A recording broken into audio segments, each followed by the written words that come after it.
Agora sim, vamos dar continuidade com a nossa programação, com a reta final de Summit Moradias Populares. E nada melhor que partir para essa reta final do que receber referências, como eu citei, né? E nesse primeiro painel do período da tarde, a gente vai receber 2 das 4 referências que estarão aqui conosco nesse restante de programação. Então eu já vou convidar aqui ao palco os nossos painelistas, o Rubens Buzetti, que já está aqui na tela, CEO da Forcasa, e também o Luciano Aldo, da Banks, né, e também da Viva Banks. Então, Rubens, Luciano, um prazer enorme receber vocês aqui. Vocês já são parceiros nossos aqui do Grupo GRI há tempos, uma parceria duradoura, e agora também aqui nesse bate-papo, usando a plataforma da Smarts, que sempre está aberta para vocês. Então, um prazer enorme recebê-los aqui. Obrigado pela disponibilidade também. Léo, muito obrigado. Luciano, prazer estar com você. Uma honra poder participar aqui do seu painel e principalmente acompanhado do Luciano, que uma empresa que a gente admira muito, que faz um belo trabalho, e muito bacana estar junto com você nesse bate-papo, viu, Luciano? Depois temos que marcar um café pessoalmente. Boa tarde a todos. Primeiro, obrigado aí pela mensagem aí, Rubens. Também um prazer estar aqui conversando com você. Inicialmente, parabenizar o Leonardo, a Smarts e o Grupo GRI, que rapidamente se reinventaram nesta pandemia, né? Porque são grupos onde a força deles é muito dos eventos presenciais. Participei de vários já da GRI, né? E isso ficou impossível, né? Principalmente de março até agosto, né? E hoje ainda continua muito difícil. Então, eles se reinventaram e estão crescendo bastante. Eu tenho falado com o pessoal do GRI, de novos associados, a Smarts, que faz parte do grupo também, e queria agradecer poder estar participando desse painel aqui. Acho que é um assunto que interessa bastante ao mercado imobiliário. Esse segmento econômico tem ganho um destaque muito grande no mercado, né? Você vê os levantamentos do Secov, que passou a incluir, é impressionante como a partir de 2019 esse segmento realmente passou a ser muito importante no mercado imobiliário, né, do Brasil. Então, com certeza, a audiência deve estar grande e estou aqui à disposição, que eu puder ajudar, podem contar aqui comigo. Mais uma vez. O prazer é todo nosso, Luciano. Realmente, a gente teve que transformar nosso modelo aí, mas a gente continua fazendo o que a gente fazia, né? Que é passar conteúdo, compartilhar experiência e fazer networking. Obviamente, não é a mesma coisa do que o mundo físico, todo mundo está com saudade, inclusive a gente, mas a gente vai trabalhando com o que pode, né? Eu falei ontem, é verdade, o brasileiro tem muitos defeitos, mas uma das qualidades é se virar em momentos difíceis como esse aqui que a gente está passando. Eu vou, já iniciando o nosso bate-papo, eu vou pedir para que vocês se apresentem adequadamente, claro, né? Tanto como executivos, quanto contem um pouco da atuação, tanto da Forcasa quanto da Viva Banks nos últimos anos, né? Nos últimos meses também, frente a esse cenário de pandemia. E já vou deixar, em sequência, a pergunta para que os dois respondam, né? E a gente fez essa pergunta para alguns incorporadores aqui já nesses 2 dias de evento e algumas respostas variam. Alguns falam que não mudou muita coisa, outros falam que já observam novas oportunidades, mas a pergunta que eu deixo logo após a apresentação de vocês da empresa o que muda, né? O que vocês têm observado? Como vocês observaram a notícia do novo programa Casa Verde e Amarela? Surgem, de fato, novas oportunidades? É uma mudança somente de nomenclatura ali, algo mais político? Como que vocês têm observado isso à frente das respectivas empresas? Rubens, vai lá. Rubens, está no mudo. Está no mudo, Rubens. Vamos lá. Bom, Léo, eu sou sócio, fundador e CEO da Forcasa. Nossa empresa ela é focada no residencial econômico e supereconômico. Operamos exclusivamente no estado de São Paulo, estamos presentes hoje em 35 municípios e nosso objetivo é estar dentro das principais cidades do estado de São Paulo dentro dos próximos 2 anos. Hoje a Forcasa é uma empresa que atua em aproximadamente 500 milhões em VGV lançados por ano. e exclusivamente nos segmentos econômicos e supereconômicos. Então, quando você fala do programa Casa Verde e Amarela, é a nossa vida, né? É a nossa operação como um todo. Recebemos a notícia com bastante serenidade, principalmente porque não houveram alterações, não houve grandes modificações que pudessem afetar a estrutura do programa, que, diga-se de passagem, independente dos governos que o fizeram, um programa muito bem feito, muito bem desenhado, que funciona há uma década no país com grande sucesso e se tornou um programa de Estado.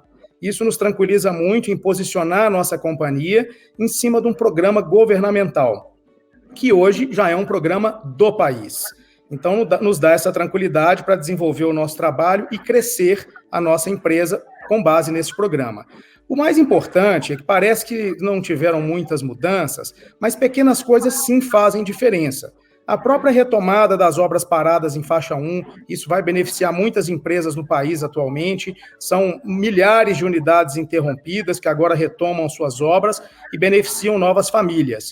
Isso é muito importante não só para a economia, como para as empresas, para a credibilidade do setor. Outro ponto muito importante foi a capacidade dos inadimplentes hoje com o programa renegociarem as suas dívidas com o banco financiador, no caso a Caixa Econômica Federal e Banco do Brasil.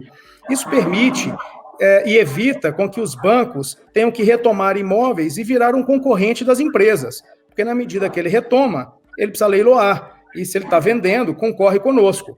Então, isso aparentemente é algo meio café com leite, vamos chamar assim, meio inofensivo, mas tem sim um pilar muito importante por trás dessa mudança. Então, muito bacana para a longevidade do programa. E outro ponto que eu acho que é mais importante até do que o próprio programa é a redução das taxas de juros. Tudo bem que quem opera na faixa 2, faixa 1,5, já conta com juros ainda menor do que o praticado no mercado. Mas na medida que o juro cai, a gente desafoga um pouco o funding FGTS. Vários produtos conseguem ser financiados pela caderneta de poupança. E isso é bom para todos, mais longevidade também para o fundo. Então, está dentro das nossas expectativas. Obviamente, tudo sempre pode melhorar, não tem a menor dúvida disso, mas o programa vem amadurecendo, o mercado também vem amadurecendo em relação a isso, e nós estamos muito, muito positivos, acreditando bastante aí numa retomada da nossa economia e, principalmente, utilizando o setor da construção civil como propulsor para essa recuperação. Então, estamos felizes, olhando para frente, e é o voto aqui que a maior mensagem que posso passar aqui hoje é exatamente esse otimismo para que todo mundo do nosso setor pegue firme e aproveite o bom momento que estamos começando a passar. Léo, você está no mudo ou você vai falar alguma coisa? Não, só passei a palavra para você. Obrigado. Mesmo. Primeiro, eu queria parabenizar o Rubens aí, porque uma empresa conseguia em 35 municípios, né, em 35 cidades, é um desafio enorme. Só isso já é um desafio enorme, né? E sem dúvida. Obrigado, Luciano. Minha Casa Minha Vida, sabe, parabéns. Realmente são legislações municipais que têm que ser enfrentadas, são vereadores, prefeitos, comunidade, sociedade, né? Tem um bom padrão de controle. Parabéns, e 500 milhões, meio bilhão é coisa de gente grande para atuar só na faixa econômica aí do mercado. Uma visão muito clara sobre essa questão do programa Minha Casa Minha Vida, que está se transformando no programa Casa Verde e Amarela, né? Que vai muito ao encontro do que o Rubens falou. Primeiro, é um programa vencedor, extremamente vencedor. São mais de 4 milhões em pouco mais de 10 anos de unidades entregues, que significa mais de 10 milhões de pessoas morando. É um programa vencedor. Lógico que tem que ter os seus percalços, tem os seus problemas normais, mas é um programa vencedor. E como um programa vencedor no nosso país, a gente gostaria que ele deixasse de ser um programa de governo para ser um programa de Estado. Não tem mais, na minha opinião bem clara, não podia ser o governo. É Estado, tá bom, é o programa habitacional que vai ter, tá? Vai ter sempre, tá certo? Independente, já está lá, constituído, bota a Constituição, vai ser um programa. Afinal, nós temos ainda um déficit muito grande, né? O déficit está concentrado, boa parte, na base da pirâmide. O sonho da casa própria é uma questão de dignidade, é uma questão de família, é uma questão de segurança, é uma questão de bem-estar, é uma questão de vida, né? Então, eu torço cada dia mais para que esse programa seja um programa de governo ou de Estado e não só de governo. A mudança, né? Eu acho que é muito, como o Rubem falou, uma nova mudança significativa, né? Houve um direcionamento para uma coisa que não tinha, que é um problema realmente, a questão de regularização fundiária, tem um viés aí um pouco para isso, né? Que não tinha no programa Minha Casa Minha Vida, que eu acho que é positivo, e uma redução de taxa de juros em algumas regiões, que também é extremamente positivo, aliás, em linha com o que aconteceu no país, né? A gente sai de uma taxa de juros de acima de 10% e vamos para uma taxa de juros inimaginável, né? Ninguém imaginava, quem disser que imaginava é porque tinha uma bola de cristal, né? De 2%, né? Que está sendo um impulsionador muito grande, muito forte do mercado imobiliário. Então, eu acho que o programa mudou de nome, ele vai continuar um programa vencedor. Eu acho que, passando a ser um programa de Estado, ele passa a ter uma destinação de recursos no orçamento da União mais forte, não só depender do FGTS. Eu gostaria muito que o Banco do Brasil fosse metade do que a Caixa é para o programa Minha Casa Minha Vida, né? Porque eu acho que você teria mais fonte. Eu acho que falta fonte de recursos para uma ampliação do programa Minha Casa Minha Vida. O que aconteceu é que o FGTS tem o seu limite, tem o seu orçamento, e a demanda por financiamento na Caixa Econômica Minha Casa Minha Vida, o Rubem deve ter sentido isso, é muito grande, porque as empresas que são especialistas cresceram, vide MRV, Tenda, né, Direcional, e muitas outras empresas, né, não vieram para esse mercado, né, enxergaram,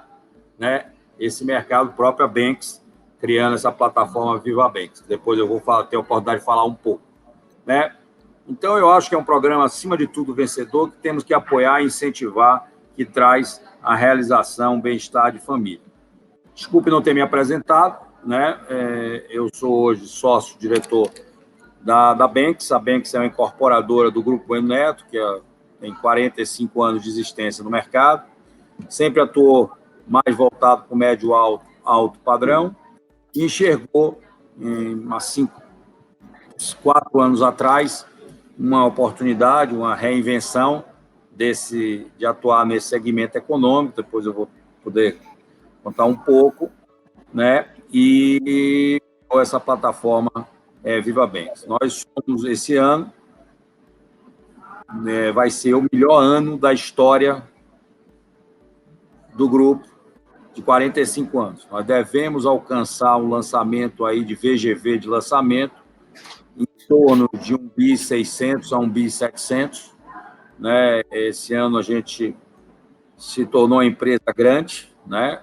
Porque eu acho que acima de R$1 bilhão passa a ser uma empresa grande. Nós devemos chegar aí 1.600, 1.700 e 1.200, 1.300 de vendas, né? Então, esse ano é um ano que marca muito a nossa empresa, a nossa companhia.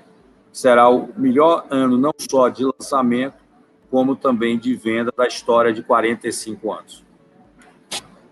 Legal, Luciano. Bom escutar isso, mesmo no cenário aí, fim de pandemia, né? Esperando vacina. Eu imagino que em março, dia 20 de março, lá quando anunciaram o lockdown, eu não sei se o otimismo permaneceu dentro da Banks, dentro da própria Forcasa. Mas, Luciano, se você me permite, esse 1,2 bi, né, de vendas, a expectativa antes da pandemia era essa mesmo? Superou ou ela se reduziu, mas manteve ok, considerando que a gente está num estágio de pandemia?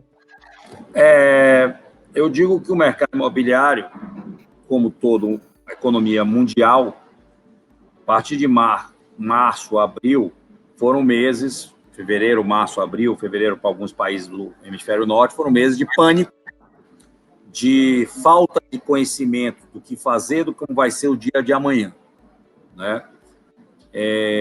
Nós tínhamos um lançamento da plataforma Viva Banks programado para dia 15 de março. A gente já tinha aberto, são 310 unidades, e a gente já tinha aberto o plantão 30 dias antes. E era para começar a assinar 15 de março, né?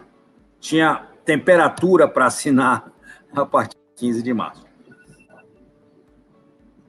E a gente disse, ó, tem mais jeito, vamos assinar.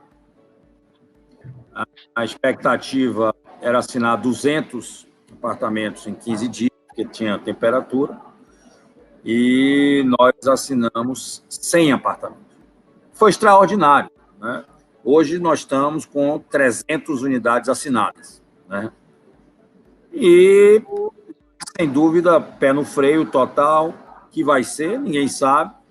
Eu acho que a partir de maio, junho, as coisas começaram mundialmente, as pessoas entenderem um pouco mais a pandemia. A economia começa a se replanejar, junho, volta os lançamentos, né? E a gente tinha um lançamento para fazer, que é o Parque Global, que é o maior lançamento, o maior empreendimento hoje em execução do Brasil. Ele total chega perto de 10 bilhões de reais de complexo todo, é um complexo de residências, tem hospital, tem centro médico, tem universidade, tem colégio, tem shopping center, tem rental, tem senior living, enfim, é aqui na Marginal Pinheiros, e a gente esperava lançar 700 milhões, e lançamos os 700 milhões, estamos hoje com 520 milhões vendidos em 30 dias, né? E talvez a gente chegue até talvez a 2 bilhões, se o Parque Global, mais uma fase, a gente lançar esse ano. Mas, enfim, eu acho que o mercado, o imobiliário, em janeiro, projetou o melhor ano da história dos últimos 20 anos, melhor ano da história em São Paulo, falando em São Paulo, tá? Mercado São Paulo, Secov, os levantamentos, as consultas, era isso. E, por incrível que pareça, vai ser o melhor ano do mercado imobiliário. Eu acho que a gente tem grandes condições para que isso ocorresse, né? Primeiro, nós temos um déficit habitacional. Então, o mercado, demanda e oferta. A gente não consegue atingir, né, a demanda de mercado. Fala-se 7 milhões e meio, é um déficit que, se esse déficit não aumentar nenhum ano, você vai levar 15 anos, né? Você imagine que o programa todo, em 11 anos, fez 4 milhões. Em 11 anos, o programa todo fez 4 milhões. Então, você tem 8 milhões, o dobro, né? Então, você diria, puta, então você vai levar 22 anos. Não, mas tem outros lançamentos. Então, você vai levar mais 15 anos, se não aumentar. Se ninguém casar, se ninguém sair de casa, se ninguém separar, né? Então, que não vai acontecer. Então, a gente tem esse déficit, ou seja, a gente tem o mercado. Nós, como eu falei, jamais pensávamos em ter um juros de 2%, jamais pensávamos bancos brigando pelo cliente, brigando. O Itaú começou essa semana uma campanha junto ao Estadão, ao Estado de São Paulo, para atrair clientes para seu crédito imobiliário, dizendo que ele tem a melhor taxa do mercado. Hoje todo mundo diz que tem a melhor taxa, a Caixa diz que tem a melhor taxa, o Santander diz que tem a melhor taxa, o Bradesco diz, o Itaú diz, ou seja, prazos longos, de 30 anos.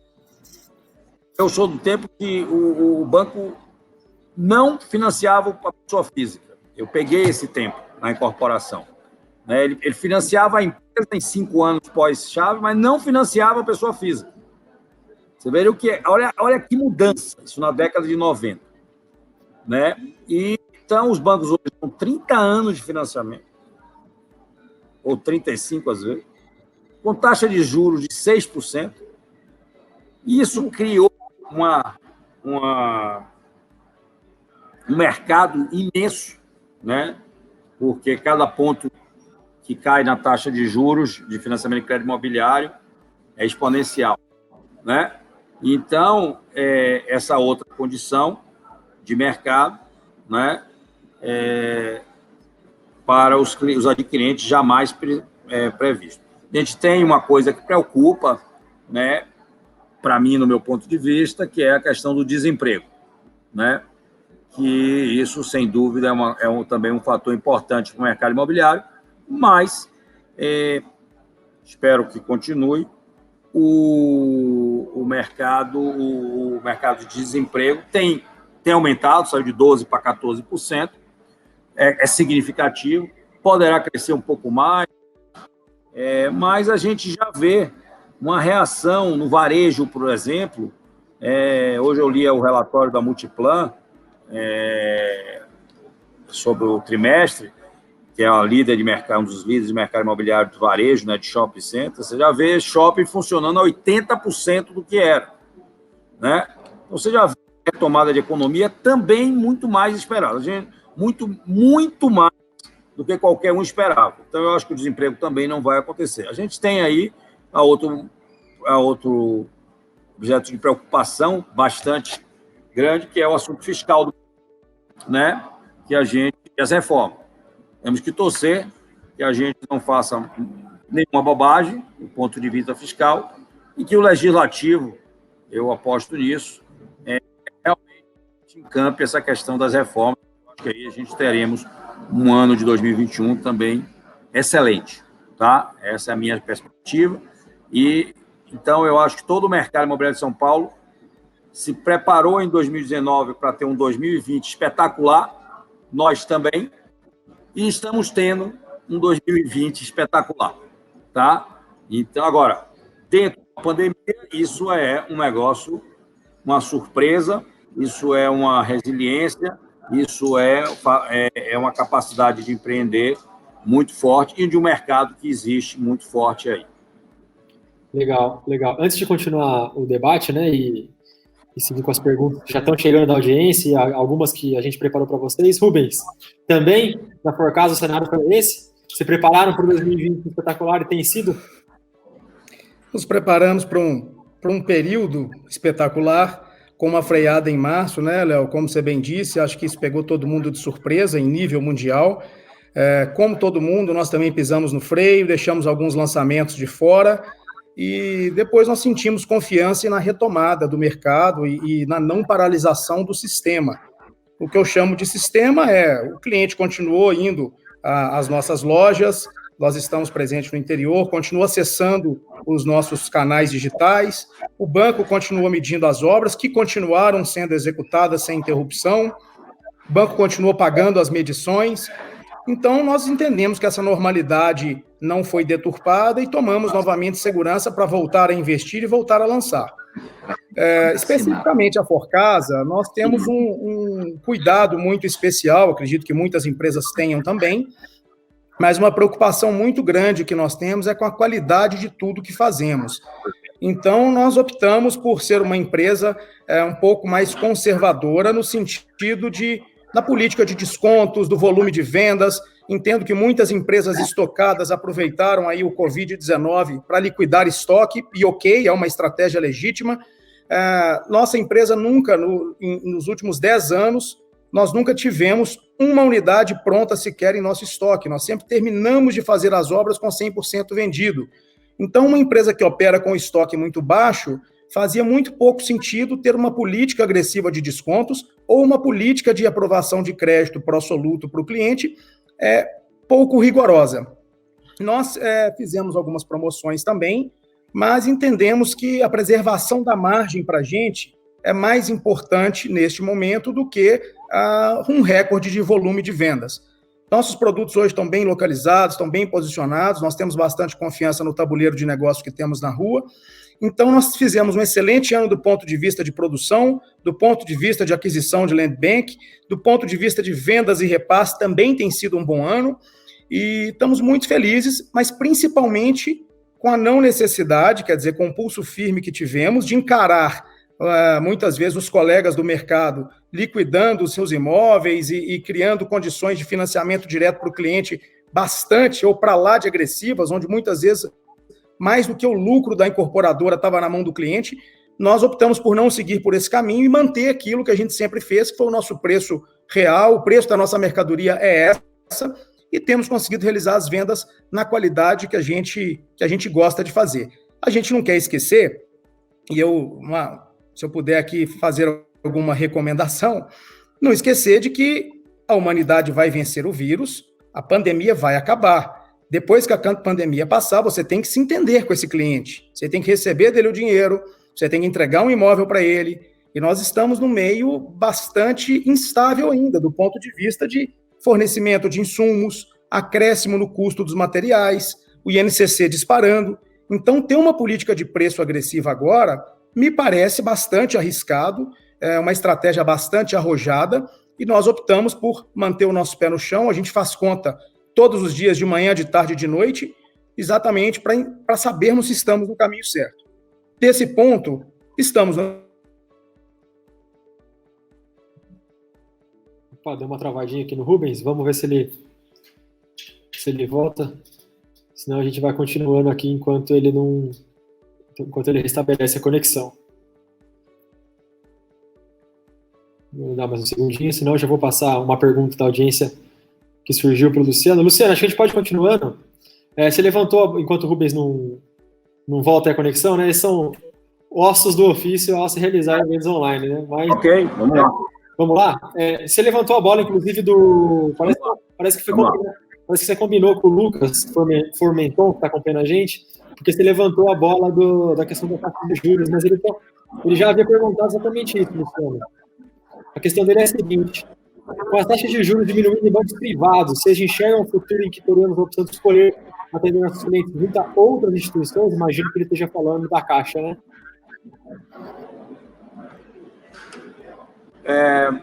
Eu acho que tem alguns pontos de atenção aí, né? Não é só a questão da taxa de juros. Se for só na taxa de juros, falar da faixa 3, que tem pouco subsídio, eu acho que sim.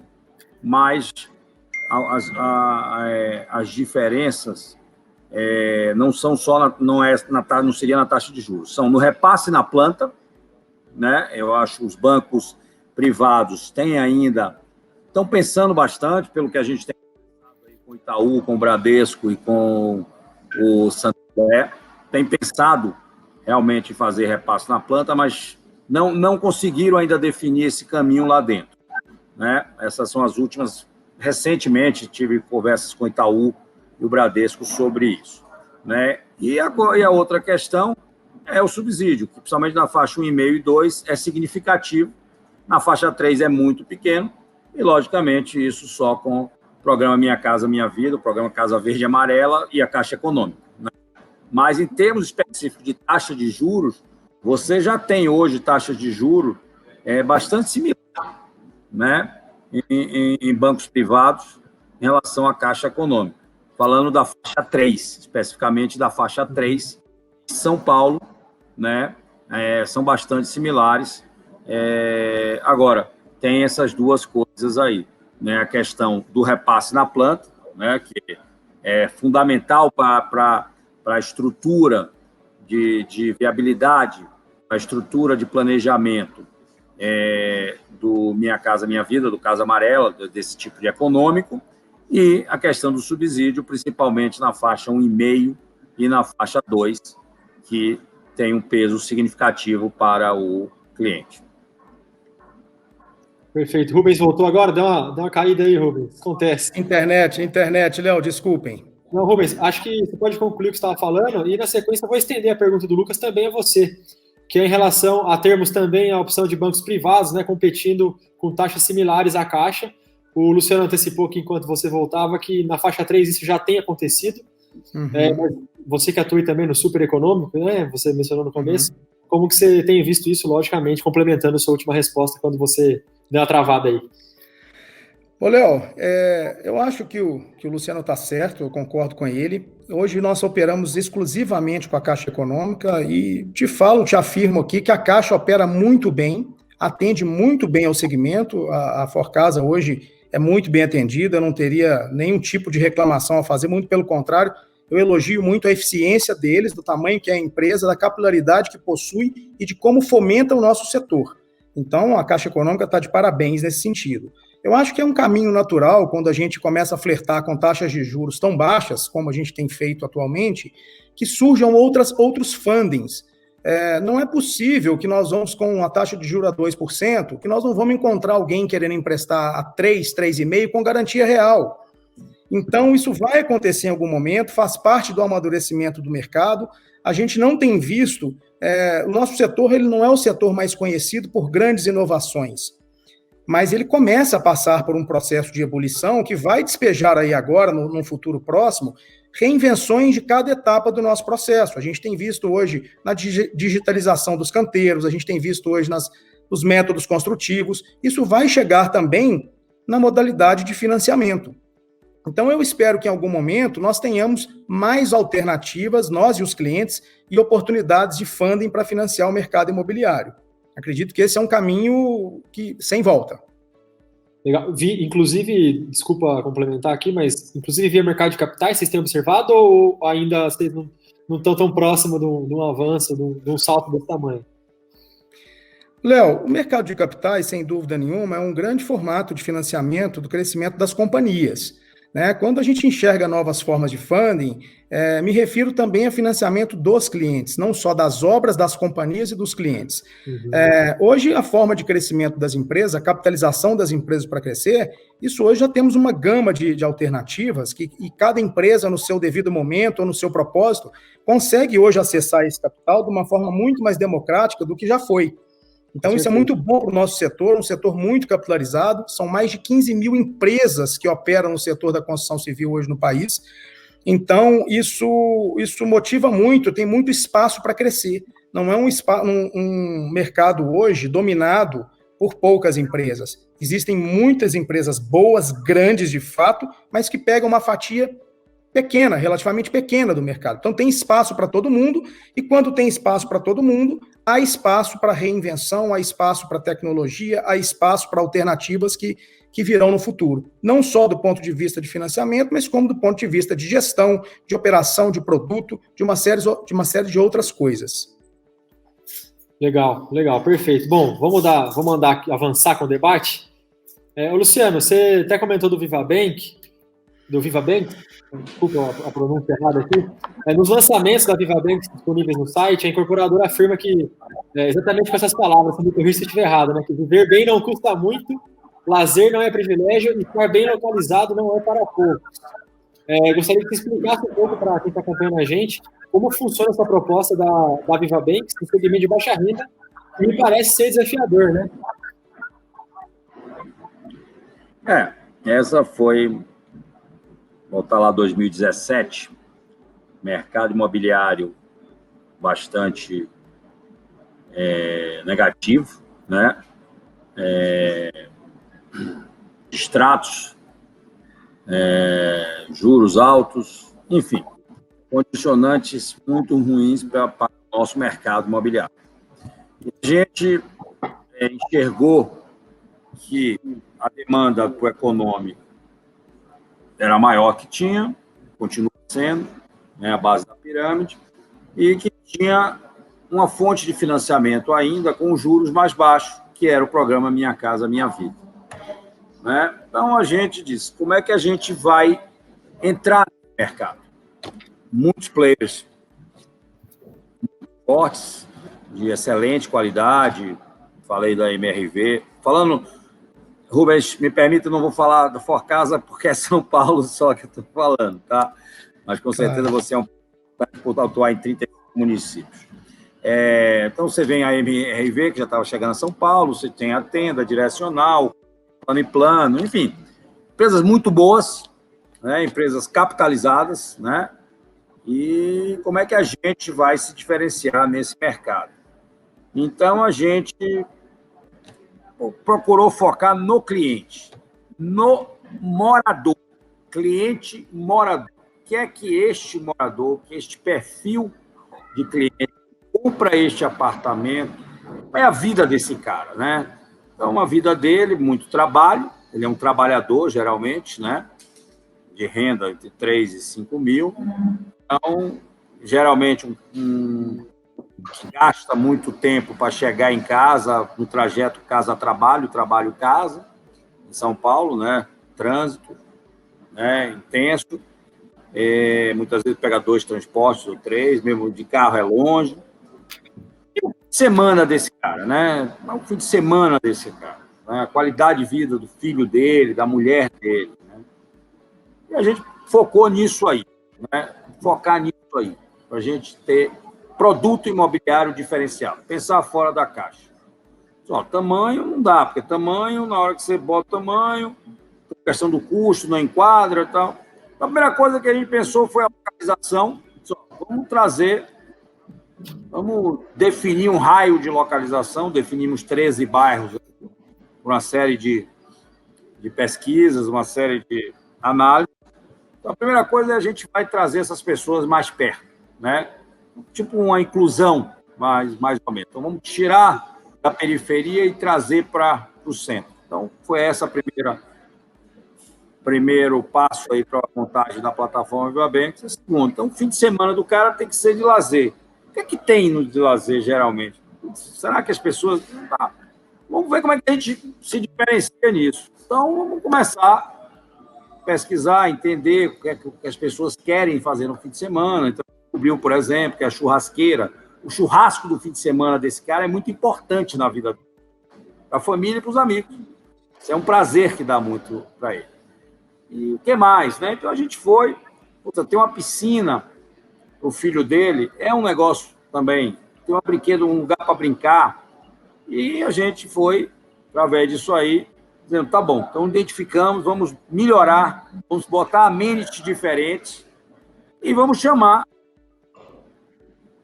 decoradores, arquitetos de interiores, que estão acostumados a fazer para médio, alto padrão, e arquitetos para fachada também, para o cara ter para fazer ter coerência a fachada com os amenities. Então, a gente buscou arquitetos que fazem para a gente o médio, alto padrão, né? E buscamos também de interiores para fazer.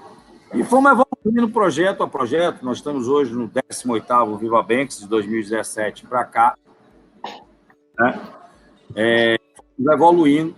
Então, até que hoje, por exemplo, nós temos um home cinema, né? Tem cinema, né? Com poltronas bacana para as pessoas fazer como amenities. Hoje tem um coworking, tem business center, tem um espaço de delivery. Quer dizer, a gente foi evoluindo, né? Hoje tem horta, né? Sustentável. Então, a gente foi evoluindo, né? E realmente, à medida que a gente sentia, através dos lançamentos, um retorno bastante bom, né? De velocidade de vendas, de resultados, como o Rubens falou, a preocupação muito grande, logicamente, com o resultado. A gente tem limite de venda, né? Você tem um limite, né? No faixa 3 é 240 e é 240, não dá para ser 241, né? Tem que ser 240. Eu gostaria de ser 242, mas não pode, 240. Né? Então, a gente foi pegando os terrenos, que pudesse também fazer um pouco de R2V, de HMP, então, uma série de... né? E fomos formatando esse produto, né? O ano passado nós ganhamos aí o Master Imobiliário com esse conceito de um produto onde a gente realmente tem... entregamos aí o Cambuci 2 meses atrás, 300 unidades, lá no Cambuci. Eu fui lá ver, eu sempre gosto de ver. E eu tinha entregue um prédio na Santa Cecília, apartamentos na faixa são 70 e 90 metros, ou seja, apartamentos de 700 a 900 mil. Tinha entregue na mesma época no Brooklyn, apartamentos de 60 e 80.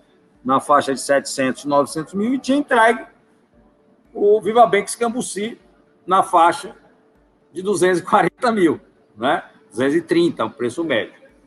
E fui visitar os 3 prédios prontos, né? Todos decorados, tudo, né? Para ver se o que a gente estava falando, realmente a gente estava fazendo, né? Não só na imagem. Imagem é uma coisa, papel aceita muita coisa, né? Então eu fui lá ver, né? Cada brinquedoteca, cada lobby, cada piscina, né? Cada academia, né? E realmente me enchi de orgulho, né? Putz, a gente conseguiu fazer, né? Então, por exemplo, eu não tenho uma churrasqueira, eu tenho 3 churrasqueiras espalhadas, entendeu? Por quê? Porque isso permite que 3 famílias façam ao mesmo tempo. Então, a gente fez e entregou. E é isso que o delivery, né, no nosso negócio, é muito importante. É assim que você consolida uma marca, é assim que consolida seu mercado. É o delivery ser entregue. Então, foi assim que o Viva Banks saiu e é assim que ele está indo, né? Está indo muito bem de resultados de venda, satisfação do cliente. A gente vê quando o cliente recebe na entrega, né? Ele fica às vezes assustado. Putz, é isso mesmo que a gente entrega? E eu tenho visitado outros concorrentes, a entrega de outros concorrentes, e a gente tem visto realmente, né, tem que procurar fazer um pouco diferente. E é esse sim, não é a receita, digamos assim, mas esse é o conceito aí mais macro aí, é a qualidade de vida do cara viver muito bem, o cara ter orgulho, o cara ter ele, o cliente, não sou eu, ele tem orgulho, eu vivo aqui, eu convido minhas pessoas, eu mostro a minha família com orgulho o que eu consegui pagar e o que eu consegui ter. Perfeito, legal ouvir isso, Luciano. Ô Rubens, a gente sabe que boa parte dos empreendimentos da Forcasa tem o conceito de clube, né? Inclusive em alguns projetos isso vai no nome do empreendimento, se eu não estiver enganado.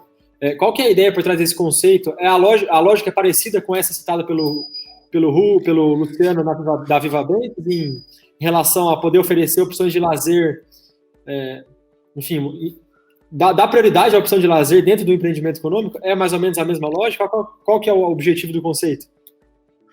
Leonardo, o objetivo do conceito é nós adaptarmos os empreendimentos para a vida moderna, para a vida de um cliente que hoje tem necessidades e hábitos e costumes diferentes de um cliente de 10 anos atrás. Então, são vários itens que dentro de um empreendimento nos ajudam nesse punch de vendas. Então, muito em linha com o que o Luciano falou, o cliente hoje ele é muito mais exigente. Nós estamos num bom momento do mercado imobiliário, com bons volumes de vendas, todo mundo experimentando uma bonança nesse sentido, mas deve estar todo mundo percebendo também que o cliente hoje ele é mais seletivo, o cliente hoje ele é mais entendido. Então, a exigência, a barra subiu. Isso é muito importante, nós, enquanto empresários, fazermos o mesmo movimento no que diz respeito a produto. Então, os nossos produtos, sim, são classificados como condomínio clube, porque possuem, alguns deles, quase 30 itens de lazer. Vários deles, a grande maioria, com mais de 20. Então, mas por que isso? Porque a gente vende um apartamento compacto. Então, tem coisas que no apartamento compacto são necessárias, mas são desagradáveis ou desconfortáveis no apartamento compacto. Por exemplo, a população de pets vem crescendo vertiginosamente. Isso é uma realidade, não podemos fechar os olhos para isso. Então, a gente criar um pet space dentro do condomínio, onde o cachorro pode passear um pouquinho, gastar uma energia, dar um banho, até uma tosa, porque ele é preparado para isso, é desejável. Essa é uma realidade do cliente, o apartamento é compacto, então nós viabilizamos o cliente a ter o seu pet de uma maneira mais confortável e organizada. Outro ponto importante é que o nosso cliente, nós trabalhamos com imóveis na faixa de R$140 mil. Então, é um cliente que ainda tem alguns hábitos, como, por exemplo, lavar o próprio carro no final de semana, até porque o carro também é uma conquista para esse cliente. Então, se a gente não organiza este hábito, ele tem um problema no condomínio, ele faz uma bagunça onde não deve, incomoda o outro vizinho, ou mesmo não tem espaço para fazê-lo. Tem que fazer isso na rua. Então, nós criamos os nossos espaços, os car washes, dentro do condomínio, com água de reuso, um espaço adequado, com uma grelha de captação que não joga água na rede pública. Então, quer dizer, não deixa ir para o meio ambiente, vai para a rede adequada. Então, isso tudo vai adaptando para as novas necessidades. Nós temos reconhecimento facial para o controle de acesso, não só do condomínio, mas de cada bloco. Até porque eu convido uma pessoa para minha casa e ela pode entrar no seu bloco. O que o meu convidado tem a ver com o bloco que você mora? Nada. Então, o reconhecimento facial dentro do meu bloco e do seu impede que essas coisas aconteçam, confere mais organização e segurança para os clientes. E outro ponto importante é que é cada vez mais caro se deslocar, cada vez mais inseguro se deslocar em qualquer cidade do país. Então, o cliente hoje, ele quer estar mais dentro de casa. O tempo dele é mais valorizado. Então, ele quer estar mais convivendo com a família, dando mais atenção para a sua vida pessoal. A gente tem visto muito isso nesses últimos tempos. Então, quando você tem dentro do próprio condomínio, piscina, academia, salão de festa adulto-infantil, e outros equipamentos tantos que a gente coloca, você torna essa necessidade possível. E isso agrada muito aos clientes. E para aqueles deslocamentos primários, que são feitos ali até 1, 2 quilômetros do condomínio, a gente entrega todos os nossos empreendimentos com bicicletas compartilhadas, onde o morador, juntamente com seus convidados ou familiares, podem usar as bicicletas para esses deslocamentos do dia a dia, que são feitos ali no entorno do empreendimento deles. Nosso negócio, por vendermos apartamentos a um preço muito, muito, muito viável, nem por isso a gente deixa cair a qualidade. Nós prezamos por um bom paisagismo, por uma boa fachada, como bem disse o Luciano, o cliente tem que ter orgulho de onde ele mora. Ele tem que ter orgulho do endereço dele. E isso é muito importante. Até porque, vamos falar a verdade, gente, comprar um apartamento, em si, o ato em si de comprar um apartamento é um ato tenso. É um ato que você está ali tomando uma decisão para 30 anos de financiamento. Você está tomando uma decisão para um cliente que tem um perfil de renda que a única compra imobiliária que ele faz na vida é essa. Então, uma decisão muito importante de onde ele vai colocar a família dele, estruturar a vida dos filhos. Então, é um momento muito tenso e você tem que justificar para esse cliente o porquê que aquela escolha está adequada, porquê que aquela escolha é certa, porquê que esta empresa é a melhor para se fazer essa compra ou este produto é o que melhor atende. Então, isso tudo corrobora como um todo, não só para a vivência do cliente, mas também para a tomada de decisão. O cliente está depositando anos da vida dele em FGTS naquele imóvel. Está tomando uma dívida de 30 anos para pagar. Então, tem que fazer bem feito, nós temos que entender o peso desse momento para o cliente, respeitar isso e saber entregar para ele algo à altura do peso dessa decisão. Então, por isso que a gente faz os nossos empreendimentos com tanto carinho, com tanto capricho, e incansavelmente estamos em busca de novos itens, de tecnologia, de inovações. Estamos sempre abertos a tentar algo novo, a escutar os clientes, escutar a força de vendas, que são as pessoas que nos fomentam essa inspiração para a gente continuar seguindo e buscar ser sempre, como diz o nosso slogan, a melhor alternativa sempre. Legal, legal. E uma pergunta aos dois agora, né? Que eu imagino que vocês devam ouvir muito, né? E para a conta fechar, vocês apostam no volume? Porque eu imagino que a margem, já que o Luciano mencionou, bom, não posso vender 241, é 240, não tem para onde correr. Então eu imagino que ao implementar essas coisas, automaticamente a margem comprime um pouco, né? Ou eu estou errado, a margem não é comprometida e não é necessário apostar tanto assim no volume. Aí eu abro para os dois respondendo. Fala, Rubens. Falou de margem, você passou para mim, né, Luciano? Você deve falar isso melhor do que a gente, viu, Luciano? Mas vamos lá. Ô, Léo. Eu ouço muito essa pergunta, entendeu? Ô, Léo, o que acontece, de uma forma assim muito transparente e num português bem claro, é que 2 e 2 na minha calculadora dá 4, assim como na sua, assim como na do Luciano, de todo mundo que está no mercado, inclusive na calculadora do cliente. O que eu quero dizer com isso é que não tem milagre no segmento. Hoje em dia, o concreto custa concreto para todo mundo, e todo mundo tem que usar alguma medida de concreto em suas obras. O aço custa aço para todo mundo, e todo mundo precisa de aço para fazer as suas obras, assim como a mão de obra e outros tantos insumos. Então não há milagre no sentido de alguém conseguir pegar e ter uma produção tão mais barato que outros. Claro que sim, nós consideramos que somos uma empresa bastante competitiva do ponto de vista de obra, tanto em velocidade de execução, quanto em tecnologia aplicada do método construtivo para nos garantir a previsibilidade e garantir as margens que precisamos para operar. Mas isso é um olhar para dentro da companhia. Quando a gente olha para o mercado, não cabe mais aquele pensamento de dizer, olha, eu produzo por 10, logo tenho que vender por 15.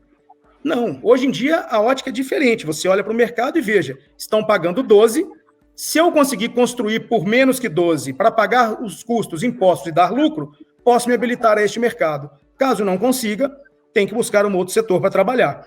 E assim está o nosso setor. Os preços estão muito semelhantes, mas a qualidade do produto hoje tem diferenças. Todo mundo parece fazer a mesma coisa, mas não é a mesma coisa. E o cliente percebe isso quando ele visita e compara. Ele visita e compara quem oferece mais, ele visita e compara quem tem um atendimento mais justo, quem tem um contrato mais fair, mais transparente, e é isso que a gente aposta. A gente não aposta nem no volume, a gente não aposta nem só na margem. Acho que tem que ter um equilíbrio em tudo isso. Empresas do nosso setor não conseguem ser também uma empresa muito grande, operando grandes volumes, se não preservar uma margem mínima saudável para garantir que o business continue. E é muito importante, mais importante do que atingir qualquer volume, é manter o negócio de pé. Porque enquanto o negócio está de pé, você está atendendo famílias, gerando empregos, recolhendo impostos, o que é muito maior do que qualquer outra coisa que a gente possa pensar aqui. Então, em suma, a Forcasa aposta no equilíbrio, no crescimento saudável com os pés no chão, garantindo margem sustentável. E é isso que a gente vem fazendo nos nossos últimos anos. Nossos crescimentos são estáveis, eles não têm picos de crescimento ou vales, eles são estáveis, a gente tem uma curva que ela segue uma mesma direção com uma mesma cadência, tanto em volume quanto com margem, assim pretendemos e tentaremos continuar. Conta o segredo aí, Luciano, agora, quero saber. Não, Luciano. Eu acho que essa questão de volume, ela tem que ser consequência e não premissa, né? Logicamente, se você está fazendo 20 empreendimentos, você pode comprar um pouco melhor, você tem mais volume, você pode ter uma racionalização um pouco melhor, você pode ter uma questão de marketing. Você pode ter algumas vantagens, mas isso é consequência. E não usar, eu vou produzir 20, se 10 a margem não estiver boa, mas com 20 eu consigo. Aí no dia que você não puder 20, você quebra, né? Então, a gente analisa cada empreendimento, um empreendimento, né, independente, e beneficia quando a gente está com uma produção maior, a gente se beneficia desse volume. Mas isso jamais será, nunca foi e jamais será dentro da Banks, né, qualquer isso para a margem ter o volume, né? Eu acho que isso é muito perigoso, ter essa premissa. Eu acho que o que a gente vê, atuar no econômico, ele exige uma atenção maior, mais detalhada, porque você tem um limite de preço, né, muito, muito rígido, né? Você lógico que a concorrência do mercado, você tem pouco desaforo para absorver, ou quase nenhum desaforo para absorver, né? Então, você tem que administrar muito bem a questão dos custos, muito no detalhe, muito em cima, como a gente diz, né? Mergulhando, como o Rubem falou, todo dia a gente faz conta, né? Todo dia faz conta, e é verdade, né? Hoje a gente está fechando a construção de um Viva Banks, até o de Santana que a gente falou aqui. E aí estava dando uma diferença lá de R$30 por metro quadrado de área privativa. Como é que R$30? Tem que tirar. A gente, enfim, fez uma engenharia financeira sem nenhum planejamento tributário, mas uma engenharia financeira, engenharia mesmo, que a gente conseguiu reduzir R$27. Tá bom, então vamos em frente, né? Aconteceu hoje de manhã. Então é isso, ele tem que ter uma cintura fina muito forte, é assim que a gente fala, mas as margens eu posso te dizer, porque eu acho que margem é quando a obra entrega, quando você vende tudo, quando você paga o financiamento, paga tudo. Aí você tem que dizer que você teve a margem. Né? Você tem margem estimada, quando você compra o terreno, margem estimada quando você lança, margem estimada quando no meio da obra, mas quando a obra já está fechada o custo, você vendeu 100%, pagou o banco 100%, aí você teve sua margem. Diz, ó, minha margem é essa. É né? isso aí. Se você tiver algum problema... A margem real. Mas se tiver um problema específico aí, de alguma força maior, caso fortuito, força maior, depois de entregue o prédio. Então, eu posso segurar aí que as nossas margens têm se mantido muito boas, bastante saudável, né? Como disse o Rubens, saudável, essa acho que é a palavra, né? E que nos faz continuar com a nossa estratégia, né? Que a gente tem aí de planejamento para essa marca Viva Bens. Legal, legal. A gente até estourou um pouquinho o tempo. Eu vou encerrar com uma pergunta para os dois que foi feita pela Patrícia Teixeira aqui. Na verdade, eu tinha várias perguntas ainda, a gente tinha papo aqui para mais uma hora, eu acho. Mas, de qualquer forma, eu vou deixar a porta aberta e com certeza a gente vai continuar esse bate-papo depois. Seja em um evento, seja via live, enfim, a gente vai disponibilizar todas as plataformas possíveis para continuar o bate-papo. Mas a pergunta que eu faço, eu vou mudar só o comecinho da sua pergunta, tá, Patrícia? Porque o Luciano atua de fato em São Paulo e o Rubens, me corrija se estiver enganado, mas atua no interior, certo, Rubens? Não, eu atuo no estado inteiro, São Paulo, capital também, e nas principais cidades do interior do estado. Ah, legal. Então, a gente só em 14 bairros na cidade de São Paulo. São Paulo. Então, na verdade, eu vou juntar a pergunta do Edmilson com a Patrícia para encerrar e ouvir a opinião de vocês dois. O nosso próximo convidado está aqui no backstage, mas acho que vale a gente dar esse último esclarecimento para o pessoal. Então, vamos lá. A pergunta da Patrícia é a seguinte: com o mercado em São Paulo aquecido, né, o mercado imobiliário como um todo aquecido, para a operação de vocês, já estão sentindo um aumento no valor do metro quadrado para aquisição de terreno ou alguma dificuldade nesse sentido? Desculpa, e antes de vocês responderem, complemento, já que vocês dois atuam na cidade de São Paulo, com a pergunta do Edmilson, que é em relação ao plano diretor, se vocês já têm alguma expectativa em relação à revisão que acontece ano que vem. Inclusive, tem candidato à prefeitura cujo tema central é a revisão do plano diretor, a revitalização do centro, enfim, tudo mais. Então, essas duas perguntas para vocês. Primeiro, retomando, em relação ao valor do metro quadrado para aquisição de terreno, se está subindo. E segundo, se vocês já estão observando aí ou esperando alguma coisa da revisão do plano diretor da capital. Luciano, quer avançar? Quer que eu... Tá bom. A primeira, esse aumento de preço de terreno, ele não tem jeito. Na cidade de São Paulo, isso começou a acontecer em 2019, né? E quando as empresas de capital aberto, que sempre foram as empresas mais capitalizadas, né? Com acesso mais ao mercado de capitais, como o Rubens falou aí, resolveram os seus pepinos. Quem não resolveu ficou, mas as outras resolveram, né? Os pepinos do distrato, do estoque, né? Então voltaram a se capitalizar e voltaram a comprar terrenos. Então, já a partir de 2019 a gente já viveu isso lá na Banks. E 2020 não tenha totalmente essa concorrência está muito forte.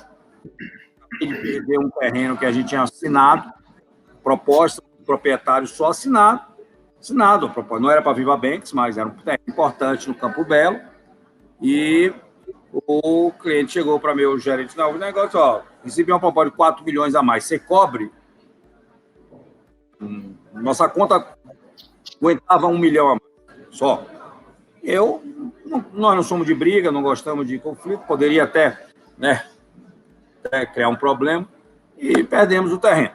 Então, sim, a concorrência, as empresas voltaram a captar dinheiro, algumas abriram capital e captaram dinheiro, como a Mitre, por exemplo, falando aqui de São Paulo, né, como a Plano e Plano, como a Cury, né? Então, se capitalizaram, as empresas vieram se recuperando, concorrência grande esse ano, e no próximo ano, com certeza, também temos que ser mais competentes, temos que ser mais eficientes, porque esse é um problema, é uma dificuldade, é uma barreira aí para a gente crescer.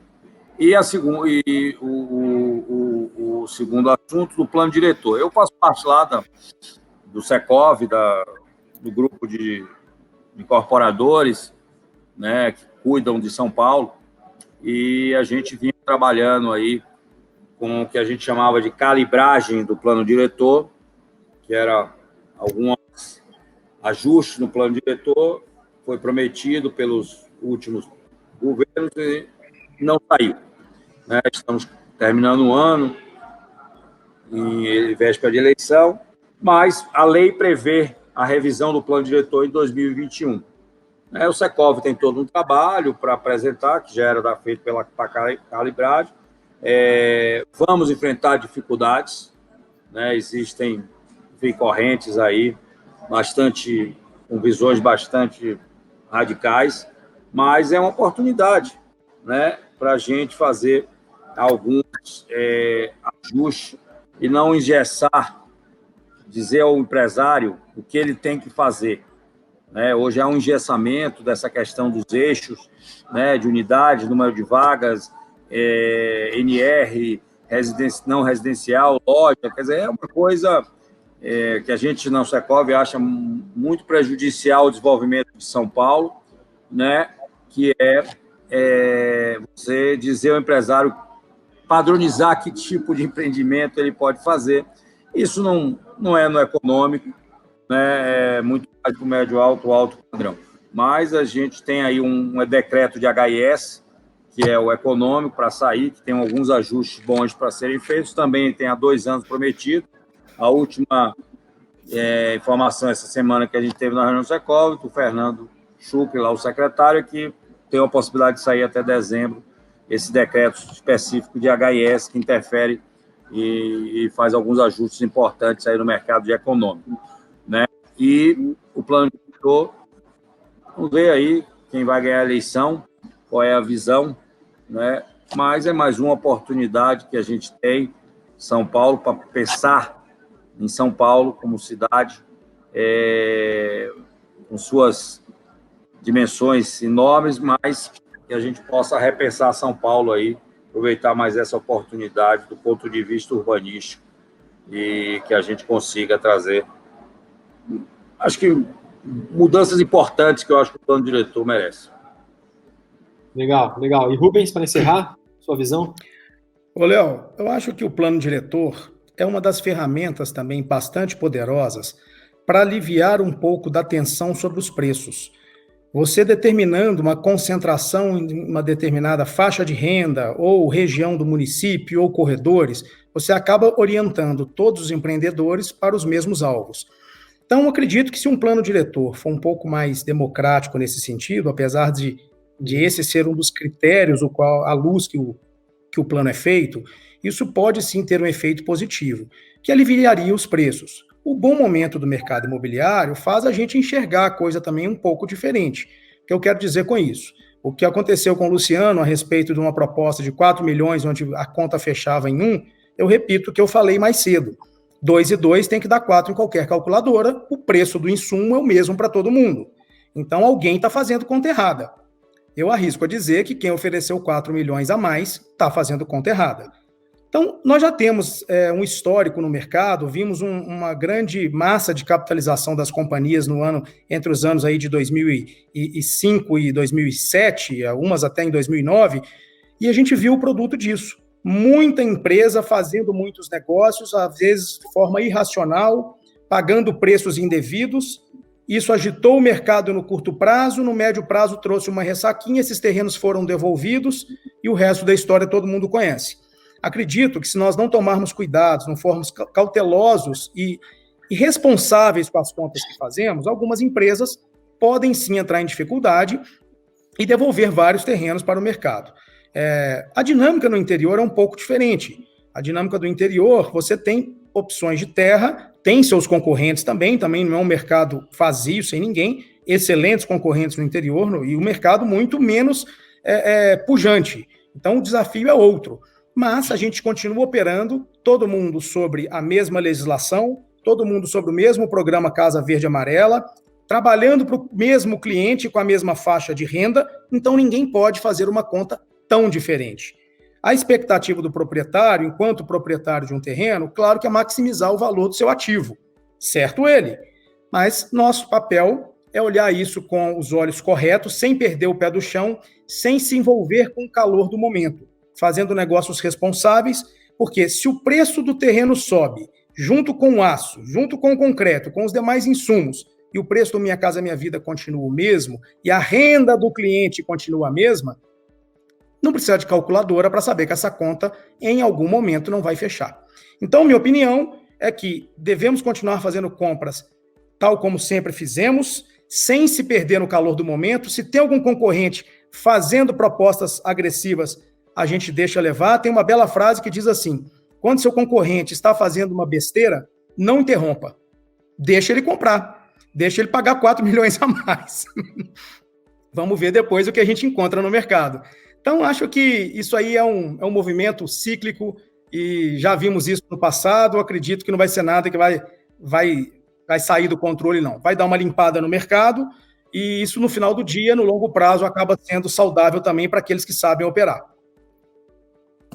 É isso aí. Bom, pessoal, a gente até passou um pouco do tempo, mas eu acho que era importante esclarecer todos os pontos, aproveitar que vocês dois estavam aqui e tiraram um tempo de vocês para falar com a nossa audiência, para responder a maioria das perguntas, das dúvidas que o pessoal tinha. Mas, novamente, eu agradeço o Rubens, agradeço o Luciano pela disponibilidade. O Rubens, eu sei que está na estrada aí, tirou um tempinho para parar e falar com a gente. E o Luciano também sei que está bem corrido por aí, então, realmente, eu agradeço por vocês tirarem esses 50 minutinhos e compartilhar um pouco da atuação com a nossa audiência. Obrigado pela presença, viu? Sempre um prazer receber vocês aqui e a porta, obviamente, está sempre aberta da Smart, do Grupo GRI, vocês já sabem disso. Ô, Léo, muito obrigado pela oportunidade, foi um papo super agradável. Luciano, super bacana bater esse papo com você na tela. Vou te ligar para tomar um café aí com você, faço questão de você vir também tomar um conosco, para a gente se ajudar, se conhecer melhor. E estou sempre à disposição, Léo. Para mim é sempre uma honra participar e poder contribuir um pouquinho. A honra é nossa e o prazer é nosso. Valeu, Luciano. Você está no mudo, Luciano. Luciano, você está no mudo. Será um prazer, Rubens, desculpe, estava no mudo. Será um prazer, parabéns aí mais uma vez pelos 35 municípios, é de dar orgulho. Parabéns, Smart, parabéns, GRI. Continue aí nessa reinvenção, faz bem ao mercado imobiliário. Tá bom, gente? Obrigado a todos. Saúde, saúde, saúde a todos. É isso aí, saúde. Valeu. Tchau, tchau. Tchau, tchau.